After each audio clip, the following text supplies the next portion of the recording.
to quit. Because I can't work with fear, If you have to work with fear, so that's not working. That's slavery. You have to work with confidence and be like Peter.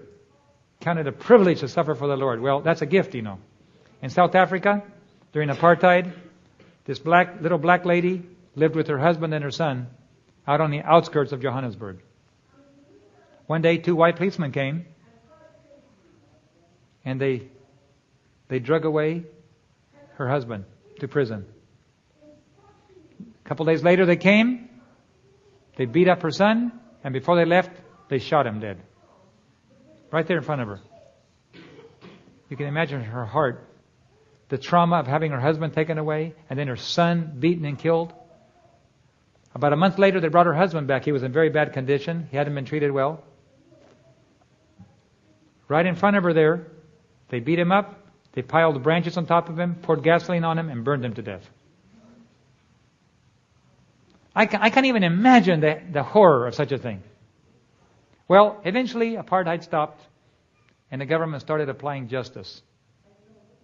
It was discovered what happened to this lady.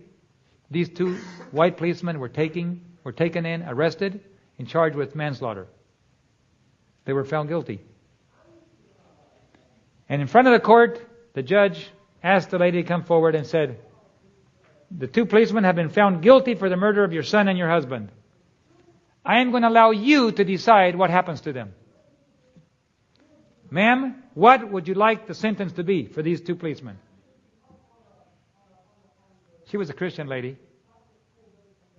and only God could have helped her with that response. You know what she said? "I've lost my husband and I've lost my son. I have no more men in my family. Would you allow them to be adopted by me? They have to take my name, and they have to come visit me every week." Only God can do that. The judge accepted the sentence. They were set free. They were forced to change their name, and they were forced to come visit their mother every week. What a beautiful story of forgiveness.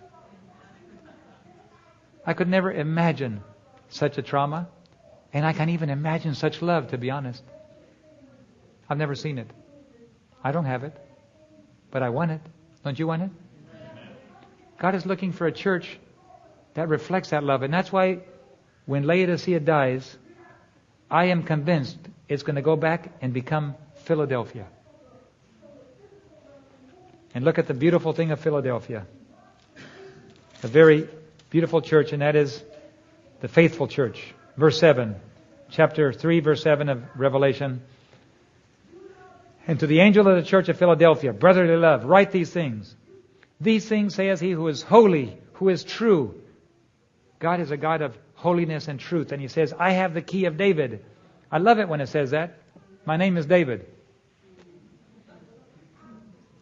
And that has to do with judgment. It has to do with the sanctuary. It has to do with a lot of things. But right now, I prefer to take it literally. And God has my key. Whatever problem I'm in, this God holds the key to my life. My problem. He has the key of David. And I'll tell you, if He has my key, He has your key. You can be sure of that. And He says, "He who opens and no man shuts, and He shuts and no one opens." And right now, my brothers and sisters, listen carefully. God has the door open to finish the work a little bit longer. Do not hesitate. Move rapidly. Put everything you have. Put it online. Join the war. Go join God in His conquest of the earth as He spreads His love everywhere like a tsunami. You can't afford to miss it. Write it. Get on board that wave. Total dedication all the way. You know that wave goes right into the kingdom? If you're on top of that wave, it goes right over all the problems and rides right into the kingdom. The earth will stay behind, that wave will keep going. Don't miss it. And He says, "I know your works. See, I've placed before you an open door. No man can shut it. I know you have a little strength, but you have kept my word. You have believed my word. You have obeyed my word, and have not denied my name." What a wonderful testimony. No criticism to this church of Philadelphia. It's a church that's weak, doesn't have very much. It doesn't say, "I'm increased with goods and have need of nothing." That's our church today. We have people everywhere that say, "I'm doing pretty well." Got a good profession, got a good car, got a big house, got property, I got security. I even have retirement money. Not this church. This church says, I'm weak. I don't have very much. But to that church, God says, it is to you that I give you an open door. And no one can shut it. Not President Chavez. Not Rome. Not the United Nations. Not North America. Not Mexico. Not Venezuela. Not anybody. No one can shut it until I shut it. And then he goes on. And verse 9 is not a very nice message. Indeed, I will make those that are the synagogue of Satan, who say they are Jews and are not, but lie. I will make them to come and worship before your feet and know that I have loved you. Now, let me rephrase that. Are we talking about spiritual Israel here? Or are we talking about literal Jews? Spiritual Israel. Let me put this in something a little more intimate. Indeed, I will make them that are the synagogue of Satan, who say they are Seventh-day Adventists, but they are not. They're lying. Did you know that the synagogue of Satan operates within our church? There are enemies of God that operate freely at high levels of influence in His church. And in every church, actually. It's not just for Seventh-day Adventists. Anybody who says they're God's people, boom, synagogue of Satan operates there. We should not be surprised when every time God begins something, the enemy raises up opposition from within the church. Now don't think that just because somebody doesn't understand you, they belong to the synagogue of Satan. There's godly people that simply don't understand what's happening. When I was going to Guyana, my administration said, David, don't do that, it's crazy. Good, godly people. They're not bad. They're not the synagogue of Satan. But I became aware that there's three groups in a church. There's one small group that serve God all their heart, with all their heart. There's a small group. There's a very large group that sit still and do nothing. And there's another small group that's called the synagogue of Satan. Every time God wants to do something, they oppose it. They don't mind lying. They don't mind stealing your reputation. They don't mind using any tool the devil uses. But they got to stop God's work. That is their job. They live for self and they live for the enemy. I don't tell you that so you can start looking and find out who they are. I'm telling you so you can look at yourself. And just make sure you're not one of them. Because if you live for self, you are one of them. If you live to build up yourself, but at the same time, the enemy has people inside too that work for the enemies particularly. They know they work for that. That's their job. Stop the Seventh-day Adventist message at all costs. Okay, let's go on. Enough said. Don't be surprised. That's all. Just be on the alert. Oh, I would mention in passing that in every crisis, there's three groups. When the Twin Trade Towers came down, when airplanes crashed, when any kind of crisis, there's three groups. A small group, panic. Another small group, keep their mind clear and they act immediately and they're able to get out. In airplane accidents, most people that get out of an airplane accident before the plane explodes, they look back and all the passengers are sitting there staring. They're stunned. They can't do anything.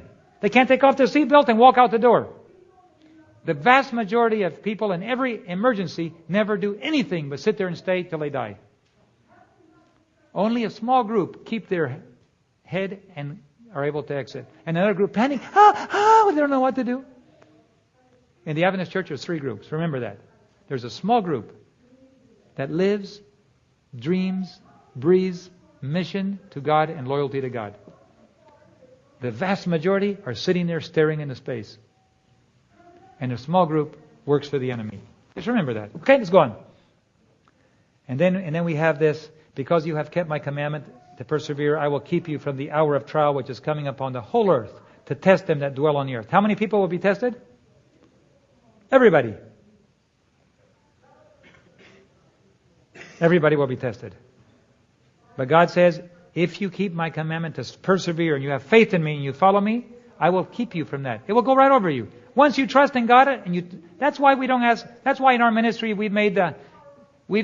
I have chosen to never ask anybody for money. I don't mind if our missionaries have their own support. We let everybody have their own philosophy. But we've chosen not to ever send out a pamphlet to ask for money, or when I speak in churches, I never tell people this is what we need. I never do that. Why? Because I've decided if God's going to support me for eternity, why doesn't He start right now? And if I can trust Him for eternity, I'm going to choose Him to trust Him now. It's not a sin to ask for money, but But I just decided I'm going to start eternity now. If God's going to pay my bills in eternity, why not pay it now? Why should I take time to do that? It's a lot more fun when you're giving than asking, by the way. I love to give. And if God wants me to give, He better find a way to give me one.